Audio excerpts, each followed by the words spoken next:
ஓம் ஆதித்யாயச சோமாய மங்களாய புதாட்ச குருச்சுக்ர சனி அம்ச ராகுவே கேத்துவே நமக. அனைவருக்கும் வணக்கம். நான் உங்கள் அஸ்ட்ரோ புவனேஸ்வரி, பாரம்பரிய ஜோதிடர் மற்றும் திருமண பொருத்த நிபுணர். நீங்கள் நம்ம சேனலை ஃபஸ்ட் டைம் பார்க்குற மாதிரி இருந்தால் சேனல் சப்ஸ்கிரைப் பண்ணிவிட்டு பெல் பட்டன் கொடுத்து ஆல் ஆப்ஷன் கிளிக் பண்ணிக்கோங்க. அப்போ தான் நம்ம சேனலில் போடக்கூடிய ரெகுலர் பதிவுகள் உடனடியாக உங்கள் கவனத்திற்கு வரும். நம்ம சேனலில் தொடர்ந்து நிறைய கோச்சார பதிவுகள் பார்த்துட்டு வந்துட்டுருக்கோம். அதன் வரிசையில் நம்ம இன்றைக்கி பார்க்க போகிறது கடக ராசி மற்றும் கடக லக்னத்திற்கு குருமங்கள யோகம் என்ன மாதிரியான பலன்களை தரப்போகுது, எதிர்வரக்கூடிய இந்த நாட்கள், அதாவது இந்த கிரக பெயர்ச்சிகள்லாம் வந்து பார்த்திங்கன்னா 17/7/2024 மேலே ஏறக்குறைய 1.5 மாத காலங்கள் ரிஷப ராசிலேயே குரு பகவானும் செவ்வாய் பகவானும் இணைஞ்சிருக்கக்கூடிய யோகம் உங்களுடைய 11ஆம் இடத்தமான லாபஸ்தானத்தில் அமைஞ்சிருக்கு. இது என்ன மாதிரியான பலன்களை கொடுக்க போகுது அப்படிங்கிறத வாங்க பார்க்கலாம். கடக ராசி மற்றும் கடக லக்னம் எப்பொழுதுமே தாய் அன்பு அதிகம் இருக்கக்கூடிய ராசி.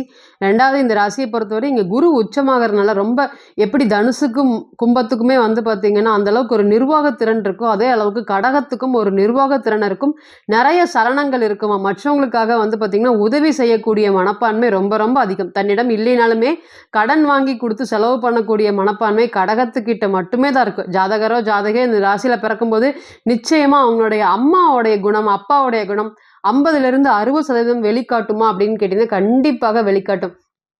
கடகத்துல எந்த கிரகங்கள் இருந்தாலுமே அவங்க வாழ்க்கையில நிறைய கஷ்டப்பட்டு வாழ்க்கையில மீண்டு வந்ததை காமிக்குது. அப்ப சந்திரன் இங்க நிற்கும் போது ஜாதகரா இருக்கட்டும் சரி, ஜாதகையோட அம்மாவா இருக்கட்டும் சரி, நிச்சயமா ரொம்ப கஷ்டப்பட்டு கடந்து ஒரு குடும்பத்தை பார்த்திங்கன்னா தாங்கி நிற்கிறாங்க. இவங்க வந்ததுக்கு அப்புறம் தான் பார்த்திங்கன்னா இந்த குடும்பம் வளர்ச்சி அடைஞ்சுது அப்படின்னு சொல்கிற அளவுக்கு ஒரு பேரும் புகழும் எடுக்கக்கூடிய ராசி. நிர்வாகத்திறன்லையும் சிறப்பாக இருக்கும். இந்த கடகம் அப்படிங்கிறது பார்த்திங்கன்னா அரசாங்க சம்மந்தப்பட்டதை விஷயத்தை குறிக்கும். இப்போ நிறையா பேர் இந்த லக்னம் ராசியில் இருக்கவங்க அரசாங்க சம்மந்தப்பட்ட வேலையில் இருக்காங்களா அப்படின்னு கேட்டிங்கன்னா கண்டிப்பாக வேலையில் இருக்காங்க. எடுக்கக்கூடிய முயற்சிகள் அனைத்துமே வெற்றியை கொடுக்கக்கூடிய ராசி. இந்த ராசிக்கு 2ஆம் அதிபதி சூரிய பகவானா வரதுனால பேச்சு திறன் பார்க்கறதுக்கு ரொம்ப சாஃப்டா இருந்தாலும் ஒரு பிரச்சனைன்னு வரும்போது இவங்கள மாதிரி யாருமே பார்த்திங்கன்னா ஒரு விஷயத்த பேசவே முடியாது. அந்த மாதிரி யாருக்குமே கீழே இறங்கி பேசாமையும் மேலே ஏறி பேசாமையும் ஒரே மாதிரி சமமாக ஒரு விஷயத்தை எளிமையாக முடிக்கக்கூடிய நபர்கள் கடகராசிக்காரங்க. அப்போ அந்த மாதிரி இருக்கக்கூடிய நபர்களை பார்த்திங்கன்னா ராசிக்கு அஷ்டமத்தில் ஸ்தானத்தில் சனி பகவான் சம்மந்தப்படுறதுனால இந்த 7.5 சனியோடைய தாக்கம் கடுமையான தொந்தரவுகளை கொடுக்குதா அப்படின்னு கேட்டிங்கன்னா கொடுக்குது. முதல்ல சனி பகவான் நல்லா இருக்காரு, வக்ரம் அடைய போறாரு, இப்போ அடுத்த மாதம் வக்ரம் அடைய போறாரு. நிறைய துன்பங்கள் பிரச்சனைகள் கடந்து போயிட்டு இருக்கு அப்படின்னு கேட்டீங்கன்னா கண்டிப்பா போயிட்டு இருக்கு. நல்லா வாழ்ந்துட்டு வரக்கூடிய சுச்சுவேஷன்ல ஏறக்குறைய 10 வருடத்துக்கு முன்னாடி என்னுடைய வாழ்க்கை எப்படி இருந்ததோ அந்த அளவுக்கு ஒரு பொருளாதாரத்துல ஒரு ஏற்ற இறக்கத்தை சந்திக்கக்கூடிய காலங்களா இருந்தது அப்படின்னு கேட்டீங்கன்னா இருக்கும். ஏன்னா உங்களுடைய ஜாதகத்துல பிறந்த கால ஜாதகத்துல சனி தசையோ சனி புத்தியோ நடக்கக்கூடிய நபர்களுமே சொல்லவே தேவையில்லை. அந்த அளவுக்கு கடுமையான மன அழுத்தத்தையும் அடுத்தது பாத்தீங்கன்னா வேலை சம்பந்தப்பட்ட விஷயத்துல நிறைய மாற்றங்கள், ஒரு வேலையுமே பாத்தீங்கன்னா செய்ய முடிக்காத ஒரு சூழ்நிலை, இன்று போய் நாளை வா அப்படிங்கிற மாதிரி தான் ஒரு வேலையும் செஞ்சுட்டு இருக்கீங்களா அப்படின்னு கேட்டீங்கன்னா கண்டிப்பா செஞ்சுட்டு இருக்கீங்க. இந்த வேலையில பாத்தீங்கன்னா நல்லா ஒரு போயிட்டு இருந்தது, ஒரு போஸ்டிங்ல இருந்தேன், எந்த பிரச்சனையும் இல்லாம சம்பளம் வாங்கிட்டு இருந்தேன். ஆனால் நான் எடுக்கக்கூடிய சின்ன தவறான முடிவால் பார்த்திங்கன்னா ஏறக்குறைய 10 வருஷத்துக்கு முன்னாடி பொருளாதாரத்தில் என்ன நிலையில் இருந்தீங்களோ அதே சூழ்நிலைகளை கொண்டு விட்டுருக்குமா அப்படின்னு கேட்டீங்கன்னா கண்டிப்பாக விட்டுருக்கும். எதிர்பாராத துன்பங்கள் அதிகமாக வந்திருக்கும். இந்த விஷயத்தை நான் எதிர்பார்க்கவே இல்லை. ஏன்னா கடகத்தை பொறுத்த வரையும் பிற்காலத்தில் என்ன நடக்க போகுது அப்படிங்கிறத யூகிச்சு வச்சுருப்பாங்க, அதுக்கு ஏற்ற மாதிரி நடந்திருப்பாங்க. இந்த 1.5 வருட காலமாக நடக்கிறது எதுவுமே கடகத்துக்கு நல்லபடி இருக்கா அப்படின்னு கேட்டீங்கன்னா இல்லை. முதல்ல தொழில் ஸ்தானத்தில் ராகு இருந்தார், தொழிலை பார்த்திங்கன்னா காலி பண்ணார். அதே போல் ராசிக்கு 8ல் சனீஸ்வர பகவான் விரயம்னா விரயம் சொல்ல முடியாத அளவுக்கு காலையில் ஒரு 10 ரூபா வந்தால் சாயந்தரம் பார்த்திங்கன்னா 20 ரூபா கிடைக்கிறதுக்கு அந்தளவுக்கு போராட வேண்டியதாக இருக்குது. அந்தளவுக்கு செலவு அதிகமாக வருது அப்படின்னு சொல்லக்கூடிய அளவுக்கு பிரச்சனைகளை கொடுத்துருப்பாரா அப்படின்னு கேட்டிங்கன்னா கண்டிப்பாக கொடுத்துருப்பாரு. அந்த தொழில்னால நிறைய அவமானத்தையும் கஷ்டத்தையும் கண்டத்தையும் தாண்டி வந்திருக்கீங்களா அப்படின்னு கேட்டிங்கன்னா கண்டிப்பாக தாண்டி வந்திருக்கீங்க. அந்த தொழில் அப்படிங்கிறது மறுபடியும் எந்த இடத்துல ஆரம்பிச்சோன்னா அந்த இடத்துக்கே கொண்டு நிறுத்திட்டேன் அப்படிங்கிற அளவுக்கு தான் அந்த தொழில் இன்னைக்கு அந்த தொழில்னால உங்களுடைய மதிப்பு மரியாதை எல்லாமே குறைஞ்சிருக்கா அப்படின்னு கேட்டீங்கன்னா கண்டிப்பா குறைஞ்சிருக்கு. எதிர்பாராத துன்பம், அந்த துன்பத்துக்கு நீங்க துளியுமே காரணமா இருக்க மாட்டீங்க. சொல்ல முடியாத அளவுக்கு அவமானங்கள் சுற்றி இருக்கக்கூடிய நபர்கள் சனி பகவான் அப்படின்னு சம்பந்தப்படும் போது இந்த வேலை செய்யற இடத்துல தொழில் செய்யற இடத்துல நம்மளுடைய மூத்தவர்கள், நம்மளுடைய சித்தப்பா அதே போல பெரியப்பா இவங்க எல்லாருமே வந்து பார்த்தீங்கன்னா நம்மளை அவமதிக்கக்கூடிய நபர்களாக இருப்பாங்க. அதனால நமக்கு நிறைய மன உளைச்சல்கள் குடுப்பாங்களா அப்படின்னு கேட்டீங்கன்னா, கடுமையான மன உளைச்சல்கள் தான் இப்ப கடக ராசி மற்றும் கடக லக்னம் இருக்கு. இனி வரக்கூடிய நாட்கள் இந்த குரு, செவ்வாய் அப்படிங்கிற குருமங்கள யோகம் என்ன பண்ண போகுது அப்படின்னு கேட்டீங்கன்னா, முதல்ல வந்து 11ஆம் இடத்துல அமைஞ்சிருக்கு. இது வந்து நிம்மதி பெருமூச்சாடுற விடுற அளவுக்கு ஒரு நல்ல ஒரு யோகத்தை ஏற்படுத்தி குடுக்குமா அப்படின்னு கேட்டீங்கன்னா, கண்டிப்பாக ஏற்படுத்தி கொடுக்கும். முதல் கடகராசி மற்றும் கடக லக்னத்துக்கு 9ஆம் அதிபதி, 10ஆம் அதிபதி சேர்க்க தர்ம கர்மாதிபதி யோகம் 11ஆம் இடமான லாபஸ்தானத்துல இருக்கு. முதல்ல வந்து இதனால நல்லது என்ன ஏற்படும் அப்படின்னு கேட்டீங்கன்னா, ராசிக்கு 3ஆம் பாவகமான தைரிய ஸ்தானத்த பார்க்குறாங்க. அதனால இழந்த தைரியத்தை முதல்ல வந்து மீட்டெடுக்கிறீங்க. ஒரு ஒரு விஷயத்தையுமே வந்து பார்த்தீங்கன்னா, சின்ன பிரச்சனை நடந்தாலும் வீட்ட விட்டுட்டு வெளிய போகாம அந்த பிரச்சனை உங்களுக்கு உங்களுடைய வீட்டுக்காருக்கு, அதே போல குழந்தைகளுக்கு, குழந்தை அளவுக்கு கூட அது பாதிச்சிருக்கா அப்படின்னு கேட்டீங்கன்னா, கண்டிப்பாக பாதிச்சிருக்கு. அதனால எங்கேயும் வெளிய போகாம, யார்கிட்டயும் பேசாம, மனம் விட்டு பேசாம, நெறைய கஷ்டத்தை இருக்கீங்களா? வீட்டோடயே இருக்கீங்களா? அப்படின்னு கேட்டீங்கன்னா, கண்டிப்பா இந்த 2, 3 மாசமாக வீட்டோட இருக்கிறது, யார்கிட்டயும் பெருசா பேசாம இருக்கிறது, இந்த மாதிரி தான் போயிட்டுருக்கு. இனி வரக்கூடிய காலங்கள் உங்களோட கம்யூனிகேஷன் பலம்படும். அதே போல 3ஆம் இடம் தைரியஸ்தானம் பலம் பெறதுனால, யார் என்ன சொன்னாலும் பரவால்ல. இனி நம்மளுடைய வேலைய நம்ம பார்க்கலாம். நம்மளுடைய முயற்சி ஸ்தானம் பலம் பற்றாவே நம்மளுடைய இழந்த தைரியத்த மீட்டுருவோம். அதே மாரி ஒரு நேரம் வந்திருக்கா அப்படின்னு கேட்டீங்கன்னா, கண்டிப்பாக வந்திருக்கு. அப்ப இழந்த தைரியத்த மீட்டுட்டு இனி யார் வந்தாலும் நல்லா வந்து பார்த்தீங்கன்னா, உங்கள ஃபேஸ் பண்றக்கூடிய அளவுக்கு இதுதான் பண்ண முடியும், இது பண்ண முடியாது அப்படின்னு தைரியமா பேசக்கூடிய சிச்சுவேஷன ஏற்படுத்தி குடுப்பார். நெறைய எதிரிகள் தொல்லை. கடகத்த பொறுத்தவரை வந்து பார்த்தீங்கன்னா, தரமான எதிரி. பின்னாடி யார் நிக்கிறாங்க? நமக்கு கூட இருந்தவங்களே நமக்கு எதிரி ஆவாங்களா? அப்படின்னு கேட்டீங்கன்னா, கண்டிப்பாக எதிரி ஆவாங்க.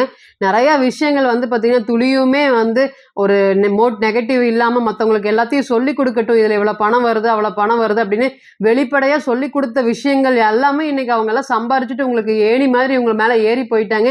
நீங்க இன்னும் அதே இடத்துல இருக்கீங்க. அவங்க கிட்ட அடிபணிஞ்சு வேலை செய்யக்கூடிய சிச்சுவேஷன்ல இருக்கீங்க. அதுதான் உங்களால இப்ப வந்து பார்த்தீங்கன்னா, அந்த பிரச்சனையிலேருந்து மீண்டு வரதுக்கு முன்னாடி காரணம். நானே சொல்லிக் குடுத்து, நானே பழக்கி விட்ட நபர் இன்னைக்கு வந்து ஒரு பெரிய இடத்துல இருக்காங்க. ஆனா நான் வந்து இன்னும் அதே இடத்துல இருக்கேன் அப்படிங்கிற மனசு தான் வந்து பார்த்தீங்கன்னா, கடுமையாக பாதிப்படைஞ்சிருக்கு. என்னதான் உடல் தைரியமா இருந்தாலும், மனசு பாதிப்படையும் போது நிச்சயமா நம்ம எந்த ஒரு வேலையும் செய்ய முடியாத ஒரு சிச்சுவேஷன்ல இருக்கோம். அதுதான் நீங்க இப்ப கடந்து வந்துட்டு இருக்கீங்க. இனி வரக்கூடிய காலங்கள் 9, 10ஆம் அதிபதி சேர்க்கை இருக்கிறதுனால தொழில்ல வந்து பார்த்தீங்கன்னா, ஒரு ஏற்றத்தை அடுத்தது என்ன? அப்படிங்கிற மாற்றத்தை கொண்டு போகக்கூடிய காலமாக இருக்கும். இனி லாபம் இருந்தா மட்டும் தான் தொழில் அப்படின்னு ஒரு தொழிலை நடத்தலாம் அப்படிங்கிற மாதிரி உங்களுக்குள்ளேயே நீங்க முடிவெடுத்து அதை சார்ந்து ஓடுவீங்களா அப்படின்னு கேட்டீங்கன்னா, ஓடக்கூடிய காலங்கள் வந்துருச்சு. தைரிய ஸ்தானத்தை பார்க்கறதுனால தைரியம் மேம்படும். அதே போல 2வது நெறைய விஷயங்கள் இளைய சகோதரனுக்கும் சரி, மூத்த சகோதரனுக்கும் சரி அதிகமா செஞ்சிருக்கேன். அவங்கனால எனக்கு ஒண்ணும் பெரிய பொருளாதார உதவிகளோ இல்ல. ஆனா இருந்தாலுமே அவங்க வந்து பார்த்தீங்கன்னா, நல்ல ஒரு வளர்ச்சியான சூழ்நிலையில தான் இருக்காங்க. என்னைய வந்து துளியும் மதிக்காம இருந்தாங்க. இனி வரக்கூடிய காலங்கள் நான் இந்த மாதிரி ஒரு படி இறங்குனனால, அவங்க என்கிட்ட பழையபடி பேசக்கூடிய சிச்சுவேஷன்லாம் வருது. இனி அவங்க கூட நான் சேர்ந்து இருக்கிறதுனால, எனக்கு பொருளாதாரத்துல ஒரு முன்னேற்றத்த குடுக்குமா? என்னுடைய என்னுடைய வந்து பார்த்தீங்கன்னா, நெறைய பிரச்சனைகளா இருக்கு. அதெல்லாமே விலக்கி என்னுடைய கௌரவத்தெல்லாம் விலக்கி நான் போய் அவங்க கிட்ட சேரலான்ட்டு இருக்கேன். இனி வரக்கூடிய காலங்கள் அவங்கனால எனக்கு ஒரு நல்ல ஒரு யோகத்தை ஏற்படுத்தி குடுக்க முடியுமா? இதனால வந்து என்னுடைய மகனோ, மகளோ பிரயோஜனப்படுவாங்க. நான் எவ்வளோ அவமானப்பட்டாலும், அவங்க பிரயோஜனப்படுவாங்க. அத சார்ந்து நான் போகட்டுமா? அப்படின்னு கேட்கக்கூடிய நபர்களுக்கு எல்லாருக்குமே வந்து பார்த்தீங்கன்னா, தைரியமா இளைய சகோதரன் சார்ந்தும் சரி, மூத்த சகோதரன் சார்ந்த ஒரு யோகத்தை ஏற்படுத்தி குடுக்கக்கூடிய காலமா இருக்கும். அப்ப இந்த நேரத்துல ஏதாவது உங்களுக்கு நல்ல ஆப்பர்ச்சுனிட்டி வந்தாலும், அதை நீங்க எடுத்துக்கலாமா? தட்டி விட்டுறக்கூடாது. ஏன்னா கோச்சாரம்ங்கிறது கொஞ்ச நாள் தான் இருக்கும். அதுவே உங்களுக்கு தசாபுத்தியா இருக்கும்போது, அது வாழ்க்கையில நீண்ட நாள் தொடரும். அப்ப சின்ன கோச்சாரத்துல வரக்கூடிய ஒரு ஒரு விஷயங்களுமே ஒரு ஒரு வந்து பார்த்தீங்கன்னா, ஒரு ஒரு எதிர்பார்ப்புங்களுமே ஒரு ஒரு வாய்ப்புமே நமக்கு வரம்போது நம்ம அத தக்க வச்சுக்கிட்டா நிச்சயமா பெரிய அளவுக்கு கொண்டு போறதுக்கு தசாபுத்தி நமக்கு நல்லா இருக்கும்போது, நிச்சயமா அத சப்போர்ட் பண்ணுமா அப்படின்னு கேட்டீங்கன்னா, கண்டிப்பாக சப்போர்ட் பண்ணும். இத்தன நாளா வாழ்க்கைக்கு மத்தவர்கள் நெறைய பேர் தேவை அப்படின்னு நினைச்சிட்டு இருந்த உங்களுக்கு இன்னைக்கு சனி பகவான் 8ல வந்தனால பஞ்சா பறந்து ஓடிருப்பாங்க. இந்த உறவினர்கள்லாம் வந்து இருக்கிற இடம் தெரியாம காணாம போயிருப்பாங்க.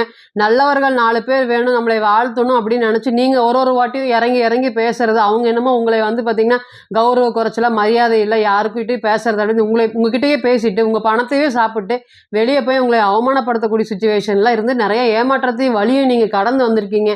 ஆனா இனி வரக்கூடிய காலங்கள் அனைத்துமே வந்து பார்த்தீங்கன்னா, உங்களுக்கு தொழில் சார்ந்த வகையில அதேபோல திருமணம் சம்பந்தப்பட்ட விஷயத்துல எடுக்கக்கூடிய அனைத்து முயற்சிகளுமே ஒரு பெரிய எதிர்பார்ப்புகள் எல்லாமே ஒரு பிரச்சனையா போயிட்டு இருக்கு. திருமணம்னு பேர் எடுத்தாவே வந்து பார்த்தீங்கன்னா, பிரச்சனை ஆயிருது. ஏற்கனவே முதல் திருமணத்திலே நெறைய பிரச்சனைகளை கடந்து வந்துட்டு, இப்பதான் வந்து பார்த்தீங்கன்னா, ரிலீஃபா இருக்கோம். இப்போ வந்து 7.5 சனி இருக்கு, இன்னைக்கு வந்து திருமணம் சம்பந்தப்பட்ட விஷயத்துல முயற்சி பண்ணலாமா அப்படின்னு கேட்கக்கூடிய நபர்களுக்கு சனி தசையோ சந்திர தசையோ வரும்போது நிச்சயமா அதை கொஞ்ச நாளைக்கு ஹோல்டு பண்ணி வைக்கிறது பெஸ்ட்டு. அப்படி இல்லாத பட்சத்துல நீங்க வந்து வரன்கள் பார்க்க ஆரம்பிக்கலாமா அப்படின்னு கேட்டீங்கன்னா, திருமணம் சம்பந்தப்பட்ட வரன்கள் தாராளமாக பார்க்க ஆரம்பிக்கலாம். அதனால ஒரு நல்ல வாழ்க்கை துணை வரக்கூடிய காலங்களாக இருக்குமா அப்படின்னு கேட்டீங்கன்னா கண்டிப்பாக இருக்கும். மற்றவங்க கிட்ட உங்களோட அட்வைஸ் நீங்க தயவு செய்து கொடுக்க வேண்டாம். வாங்கிட்டு உங்களையவே பின்னாடி போய் பேசுறது. அதனால வந்து பாத்தீங்கன்னா, நம்ம இவ்வளோ செஞ்சோம் இப்படி இருக்கிறாங்க பாருங்க அப்படிங்கிற மாதிரி நிறைய மன உளைச்சல் உங்களுக்கு கொடுத்துருவாங்க. கடன் வந்து எளிதில் கிடைக்கும். ஆனால் அந்த கடனை வாங்கலாமான்னு கேட்டிங்கன்னா, கடனை அளவோடு வாங்குவது தான் இப்போ கடகத்துக்கு சிறப்பு. நினைச்ச மாதிரி மணமகன் மணமகள் வருவதற்கு இது ஒரு நல்ல யோகமான நேரமாக கண்டிப்பாக உங்களுக்கு இருக்குமா அப்படின்னு கேட்டிங்கன்னா கண்டிப்பாக இருக்கும். இப்போ நீங்கள் கேட்டு வந்துட்டு இருந்த அனைத்துமே வந்து பார்த்தீங்கன்னா கோச்சார பலன்கள் தான். 40% 60% மட்டுமே பொருந்தும். தனிப்பட்ட ஜாதகத்தை நம்ம எடுத்து தசாபுக்தி நடப்பு அந்தரம் கணிக்கும் போது கிரகம் பெற்ற பலம் பலவீனம் அடிப்படையில் பலன்கள் கூடவோ குறையவோ செய்யும் அப்படிங்கிறதுல ஒருபோதும் மாற்றம் இல்லைங்க. தனிப்பட்ட ஜாதகத்தை நீங்கள் ஆலோசனை பண்ண விருப்பப்பட்டால் கீழே இருக்கக்கூடிய இந்த நம்பருக்கு கான்டாக்ட் பண்ணுங்க. நான் வணங்கக்கூடிய நரசிம்மர் உங்கள் எல்லோருக்குமே நல்ல வளமான வாழ்க்கையை ஏற்படுத்தி தர நிச்சயமா பிரார்த்தனை பண்ணிக்கிறேன். மீண்டும் ஒரு பதிவில் உங்களெல்லாம் சந்திக்கும் வரை உங்களிடமிருந்து விடை பெறுவது உங்கள் அஸ்ட்ரோ புவனேஸ்வரி. நன்றி, வணக்கம்.